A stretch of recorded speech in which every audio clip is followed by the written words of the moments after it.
Hello guys, welcome back to our YouTube channel, and this video series is all about IELTS speaking test preparation. र यो video चाहिँ हाम्रो how to be fluent को part 2 वाला video हो। Part 1 मा चाहिँ हामीले के कुरा गरेका थियौं भन्दाखेरि IELTS स्पिकिङ टेस्ट को पार्ट 1 मा आउने क्वेशनहरु चाहिँ हामी कसरी कुन टेन्स युज गरेर चाहिँ हामी भन्न सक्छौं है। अब त्यही कुरा चाहिँ हामी पार्ट 2 को क्वेशनलाई पनि गरेर चाहिँ आज हामी कुन टेन्स चाहिँ युज गर्ने हो, कुन टेन्स चाहिँ युज गर्न सक्छौं भन्ने कुरा चाहिँ गर्छौं है त। So let's start with tense, simple past, past continuous, past perfect, relative clauses and third conditional. अब सुरुमा बुझौँ पार्ट 2 मा चाहिँ हामीले कस्तो कस्तो क्वेशनको एन्सर दिनुपर्छ। फर्स्ट भनेको चाहिँ पिपल, प्लेसेस, थिङ्स, एक्टिभिटिज, इभेन्ट्सहरुको बारेमा चाहिँ हामीले भन्नुपर्ने हुन्छ एक्जामिनरलाई है। अब यो डिस्क्राइब गर्दाखेरि चाहिँ हाम्रो दिमागमा चाहिँ कुन टेन्स चाहिँ हुनै पर्छ भन्ने कुरा बुझौँ है त। सुरु गरौँ सिम्पल पास्टबाट। सिम्पल पास्ट टेन्स कतिखेर युज गर्ने भन्ने कुरा गरौँ। We use the simple past tense to describe a completed action at a point in the time in the past. कुनै पनि एक्सन छ, कुनै पनि इभेन्ट छ, पास्टमा चाहिँ कम्प्लिटेड भइसक्यो। अब त्यस्तो कुरा चाहिँ हामीले डिस्क्राइब गर्नु पर्यो भने हामी सिम्पल पास्ट युज गर्छौँ। यसको format subject plus verb plus ED हो यदि भर्ब रेगुलर हो भने, र subject plus verb in past यदि भर्ब इरेगुलर हो भने। अब योसँग रिलेटेड चाहिँ हामी क्वेशनहरु हेरौँ है त, कस्तो आउँछ। त्यो क्वेशन हेर्नुभन्दा अगाडि चाहिँ हामी के गरौँ भन्दाखेरि एउटा प्याटर्न अफ 3 भन्ने कुरा बुझौँ। के हो त प्याटर्न अफ 3 भनेको? भन्दाखेरि तीनटा कुरा चाहिँ लगातार भएको छ, सेम पर्सनले बोलेको छ भने चाहिँ हामी सिम्पल पास्ट युज गर्न सक्छौँ। For example, describe a great meal you once had भनेको चाहिँ we went to the restaurant, order the house special and then asked for some drink भनेको pattern of 3। We went to the restaurant's first pattern, ordered the house special second pattern, and then asked for some drinks third pattern. यो सबै तीनटै sentence चाहिँ हाम्रो simple पास्टमा छ। अब जाउँ हामी questions हेर्नको लागि। Describe a time you got lost. भनेको I walked down the street, turned left, and then realized I was lost. Pattern of 3. We often use the simple past together with the past continuous. है हामी धेरै जसो चाहिँ simple past र past continuous चाहिँ सँगसँगै use गर्छौँ। कसरी भन्दाखेरि I did a when I was doing B हो, म यो गर्दा थिएँ यो गर्दाखेरि। एक्जाम्पल हेरौँ, describe an interesting person you have मेट।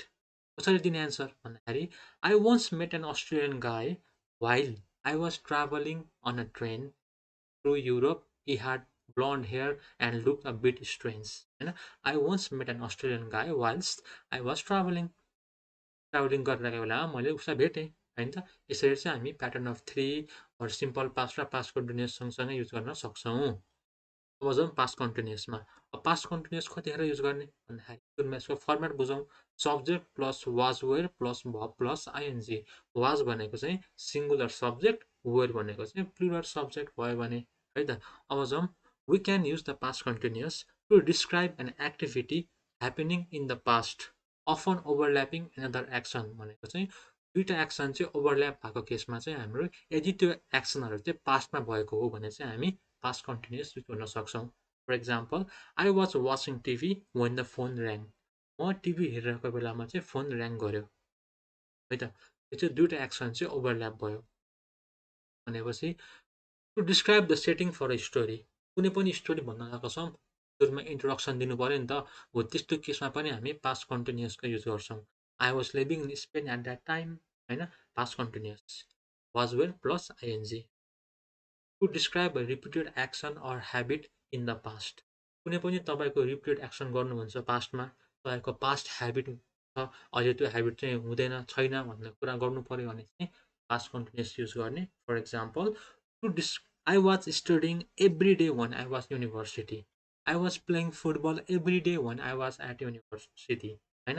यस्तो कुरा गर्नु पऱ्यो भने चाहिँ हामी पास्ट कन्टिन्युअस युज गर्छौँ। तिनवटा कुरा याद गरौँ न। For setting for a story, कुनै पनि तपाईँले भन्न लाग्नु भएको छ, एउटा सुरुमा सेटिङ बनाउनु पऱ्यो भने यो टेन्स युज गर्ने होइन। अब आफ्नो repeated action or habit, past र ह्याबिटको बारेमा कुरा गर्नु पऱ्यो भने यो टेन्स युज गर्ने होइन। यसरी नै अजम questions, describe a time you watch a play. I remember I was visiting London on holiday and I decided to go to the theater.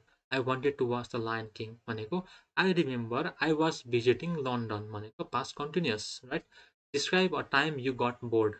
I was living in the London at that time. and I got invited to a party, but it was so tedious. भनेको चाहिँ के भयो त past continuous टेन्सको use भएको छ यसमा पनि I was living कहिले त भन्दाखेरि I was living in London at that time describe a time you had to wake up early at that time I was studying for my university exams and I was getting up early every day past habit को बारेमा कुरा गर्नु पर्यो भने past continuous है त describe a time you heard someone talking on the phone I was sitting on the train on my way to work when this man started speaking loudly on his mobile phone र sitting भयो नि त हाम्रो स्टोरीको अगाडि I was sitting on the train म ट्रेनमा बसेर आएको थिएँ तब चाहिँ यो एक्सन भयो अझ पास्ट पर्फेक्ट कतिवटा युज गर्ने पास्ट पर्फेक्ट चाहिँ हामी we can use the past perfect to show events that happen before a point in a story के हो भन्दाखेरि यसको फर्मेट चाहिँ subject plus had plus past participle एउटा यो टाइमलाइन हेरौँ होइन अब हाम्रो मेन फोकस चाहिँ के छ भन्दाखेरि चाहिँ कन्सर्ट ह्यापेन्डमा छ कि 6 जनवरीमा हामी चाहिँ कन्सर्ट ह्यापेन्ड भयो भन्ने कुरा गऱ्यौँ अब त्योभन्दा पनि अगाडि के कुरा भयो त भन्ने कुरा गर्नु पऱ्यो भने चाहिँ हामी पास्ट पर्फेक्ट युज गर्छौँ र सेन्टेन्स हेरौँ न the concert took place on 6th of January चाहिँ कन्सर्ट चाहिँ 6th अफ जनवरीमा चाहिँ प्लेस भएछ टुक भयो पास्ट टेन्समै छ यो पनि त्योभन्दा अगाडि चाहिँ के काम भयो त हामीले त टिकट बुक गऱ्यौँ होला होइन कार पार्क गऱ्यौँ होला त्योभन्दा अगाडि भनेपछि त्यस्तो कुरा गर्नु पऱ्यो भने चाहिँ हामी पास्ट पर्फेक्ट युज गर्छौँ भनेको I had bought the tickets 2 days earlier the concert took place on the 6th of the January हाम्रो मेन फोकस यहाँ भयो र त्योभन्दा अगाडि चाहिँ हामी के काम गऱ्यौँ त भन्दाखेरि I had bought the tickets 2 days earlier त्यो चाहिँ हाम्रो के भयो त पास्ट पर्फेक्टमा भयो describe a trip you took I went to the Paris last winter. I had already booked the flight and made a hotel reservation 2 months earlier.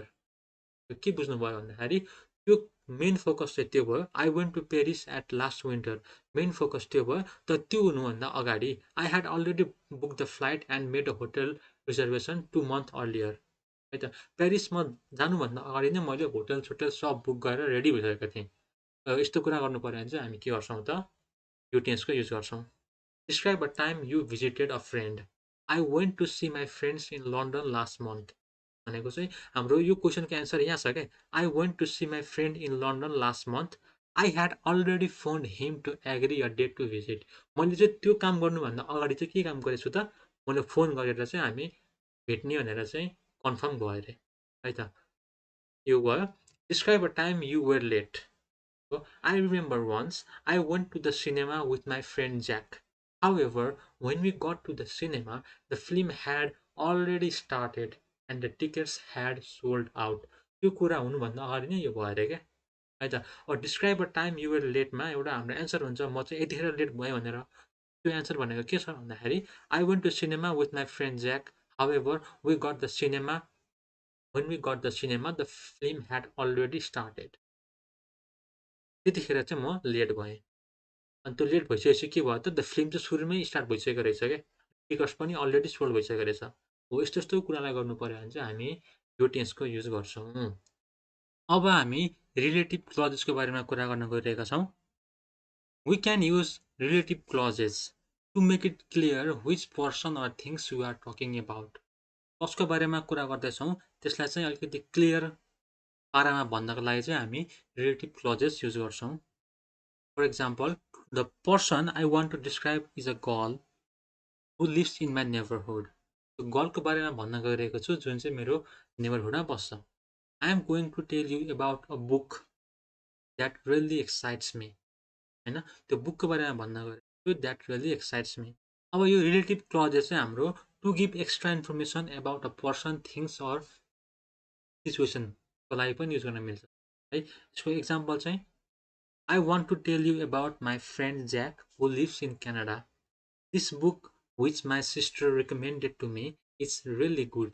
अब यो सेन्टेन्सलाई हामीले यो बिचको which my sister recommended to me हटायौँ भने पनि यो सेन्टेन्सले एउटा राम्रो मिनिङ दिन्छ हो this book is really good अब कस्तो बुक त कुन बुक हो त्यो कहाँबाट आयो त्यो बुक होइन त्यस्तो कुरा गर्नु पऱ्यो भने एक्स्ट्रा इन्फर्मेसन दिनु पऱ्यो भने चाहिँ हामी यस्तो युज गर्छौँ relative clauses this book which my sister recommended to me is really good है त अब नोटिस एउटा with non-defining relative clauses we cannot use that instead of who or which हामीले के भन्न मिल्दैन भन्दाखेरि I want to tell you about my friend Jack that lives in Canada त्यो चाहिँ भन्न मिल्दैन हामीले हुने भन्नुपर्छ है त अब this book that my sister recommended to me is really good त्यो भन्न मिल्दैन के भन्नु पर्यो which नै भन्नु पर्यो है त that चाहिँ युज हुँदैन यही भयो हाम्रो रिलेटिभ क्लजेस अब क्वेसन्सहरू हेरौँ Describe a famous person that you would like to meet. The famous person that I would like to meet is Rajesh समाल पनि भन्न मिल्थ्यो मैले तर मैले अब रिलेटिभ क्लज कसरी युज गर्छु भन्दाखेरि चाहिँ the person I want to describe is a man who is famous in my country Rajesh Hamal त्यसले पनि युज गर्न सक्यो होइन describe a toy from your childhood that was special. One toy which was special for me was my train set. पनि भन्न पायो होइन Now let's talk about thought conditional. We can use the thought conditional to express an imagined situation in the past that didn't actually exist or happen. यो भनेको के हो त राम्रोसँग बुझौँ है त यो चाहिँ कतिखेर युज गरिन्छ भन्दाखेरि टु एक्सप्रेस रिग्रेट है यसको स्ट्रक्चर के हो if plus past perfect comma would plus have plus past participle अब यो एक्चुअलीमा चाहिँ यो कतिखेर युज गर्ने यो भनेको के हो मैले बुझिनँ तपाईँले भन्नुहुन्छ अफकोर्स हो होइन अलिक गाह्रै छ भने चाहिँ राम्रोसँग बुझौँ सेन्टेन्सबाट if I had plan the trip better we would have had a better time if I had known you were going I would have gone to होइन मलाई तिमी जाने कुरा थाहा भएको भए म पनि जान्थेँ हामीले राम्रोसँग ट्रिपलाई प्लान गरेको भए हामीले चाहिँ राम्रो टाइम स्पेन्ड गर्ने चान्स पाउँथ्यौँ भनेको इट्स अल अबाउट रिग्रेट के यसलाई अलिक राम्रोसँग अझै बुझौँ है त भनेपछि we can use this tense to express regrets especially when things didn't go as planned or when the outcomes was not good अब एक्जाम्पल्स के हुन सक्छ भन्दाखेरि चाहिँ bad service in a restaurant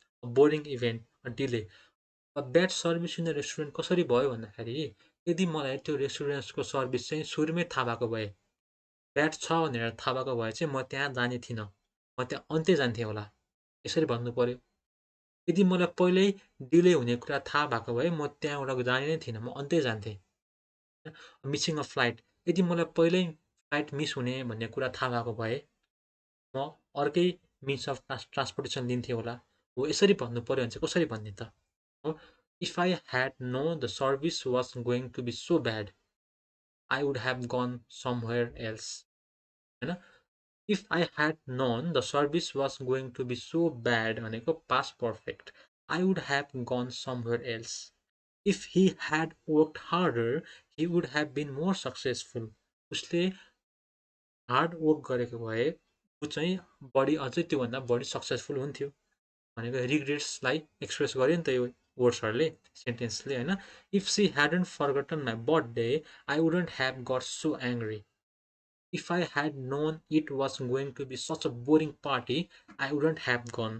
है त यो चाहिँ यस्तो सेन्टेन्स चाहिँ मैले स्पिकिङ गर्दाखेरि युज गर्छु भनेर बस्नु पऱ्यो क्या कुन बेला चाहिँ त्यो आउँछ फेज होइन अनि म चाहिँ यो स्टुडेन्ट चाहिँ यो सेन्टेन्स चाहिँ म हाल्छु भनेर चाहिँ बस्नु पऱ्यो र हाल्नु पऱ्यो क्या अनि हाम्रो सेन्टेन्स स्पिकिङ गर्दाखेरि चाहिँ राम्रो बन्छ if we had left on time we wouldn't made the flight है त अब तपाईँले कुनै पनि रेस्टुरेन्ट्सको बारेमा भन्यो अब तपाईँले के भन्नुभयो भन्दाखेरि चाहिँ ब्याड त्यो रेस्टुरेन्टमा चाहिँ छ सर्भिस ब्याड छ अब यो सेन्टेन्स हालिदिने if I had known the service was going to be so bad I would have gone somewhere else हाल्न पाएँ नि त होइन राम्रो सुनिन्छ है अब how to prepare for IELTS part two speaking अहिलेसम्म हामी जति पनि कुरा गऱ्यौँ त्यो भनेको चाहिँ फ्लुएन्ट कसरी हुने कुन टेन्स कस्तो बेला युज गर्ने भन्ने कुरा गऱ्यौँ अब एक्चुअल मैदानमा चाहिँ कसरी प्रिपेयर गर्ने त होइन त्यो कुरा गरौँ हामीलाई थाहा नै छ we have 1 minute to prepare and 2 minute for speaking अब त्यो 1 मिनट टाइमलाई चाहिँ कसरी युटिलाइज गर्ने भन्ने कुरा गर्नु पऱ्यो तर त्यो गर्नुभन्दा अगाडि चाहिँ हामीले के थाहा पाउनु पऱ्यो भन्दाखेरि चाहिँ पार्ट 1को जुन एन्सर दिने टेक्निक छ नि त्यो चाहिँ हामीलाई याद हुनुपर्छ है त भनेपछि गिभ डाइरेक्ट एन्सर सेकेन्ड भनेको प्याराफ्रेज थर्ड भनेको add one more extra information related to the question यति कुरा याद हुनु पऱ्यो अब म तपाईँहरूलाई चाहिँ 1 मिनट कसरी युटिलाइज गर्ने है त। भनेको चाहिँ सुरुमा के गर्ने त हामीले write main idea for background information क्वेसनको लागि लेख्ने। अब हामीलाई क्वेसनमा 3टा पोइन्ट दिएको हुन्छ होइन, बुलेट पोइन्ट्सहरू जुनको बारेमा चाहिँ हामीले भन्नुपर्ने हुन्छ भनेको। अब फर्स्ट बुलेटिङ पोइन्टको लागि चाहिँ हाम्रो टाइम छुट्याउने, सेकेन्डको लागि चाहिँ मेन आइडिया लेख्ने, थर्डको लागि मेन आइडिया लेख्ने र फाइनलमा चाहिँ फ्युचरमा चाहिँ यस्तो यस्तो हुनसक्छ है भनेर चाहिँ त्यसको चाहिँ मेन आइडिया लेख्ने। त्यो लेख्ने टाइम कति हो त? 10 सेकेन्ड। हरेकको मेन आइडिया लेख्ने टाइम 10 सेकेन्ड हो। अब चाहिँ हामीले के गर्नु पऱ्यो भन्दाखेरि चाहिँ त्यही मेन आइडियाको आधारमा चाहिँ हामीले पार्ट 1 को टेम्प्लेट युज गरेर बोल्नु पऱ्यो क्या, 20 देखि 25 सेकेन्ड। यही हो हाम्रो how to prepare or how to give answer in IELTS part 2। अब सुरुमा के गर्नु पऱ्यो त भन्दाखेरि ब्याकग्राउन्ड इन्फर्मेसन दिनु पऱ्यो, मेन आइडिया हुनु पऱ्यो र फ्युचर आइडिया हुनु पऱ्यो भनेपछि अब सुरु कसरी गर्ने? I would like to talk about यो होइन। अघि नै हामीले जुन पढेको थियौँ नि रिलेटिभ क्लजेस, त्यो यहाँ युज गर्न सक्यो होइन। अब फर्स्टली सेकेन्डली युज गर्नु पऱ्यो जसले गर्दाखेरि कोहेरेन्स र कोहेजन बढ्छ होइन। त्यसपछि when I watch something something something भनेको चाहिँ पास्ट टेन्सको युज गर्नु पऱ्यो। अनि त्यसपछि अल द सिन्स कन्क्लुजन दिनु पऱ्यो। यो भनेको ब्याकग्राउन्ड इन्फर्मेसन। अब जुन मेन आइडिया छ नि त्यो काम गर्नु पऱ्यो। अब भनेको starting phrase talk about the main ideas, simple sentence, complex sentence होइन अरूले युज गरेर होइन। त्यसपछि another interesting point is that भनेको अर्को मेन आइडियाको बारेमा भन्नु पऱ्यो र टु एड फर्दर अर्को मेन आइडियाको बारेमा भन्नु पऱ्यो। यो भनेको चाहिँ एनदर इन्ट्रेस्टिङ पोइन्ट भनेको अल के हो त? सिग्नल वर्ड्सहरू भयो। हामीले यस्तो कुरा चाहिँ युज गर्नुपर्छ है। अब फ्युचर आइडियाको बारेमा के भन्ने भनेपछि talk about possibilities in future also in coming days होइन। यसरी चाहिँ एन्सर दिनु पऱ्यो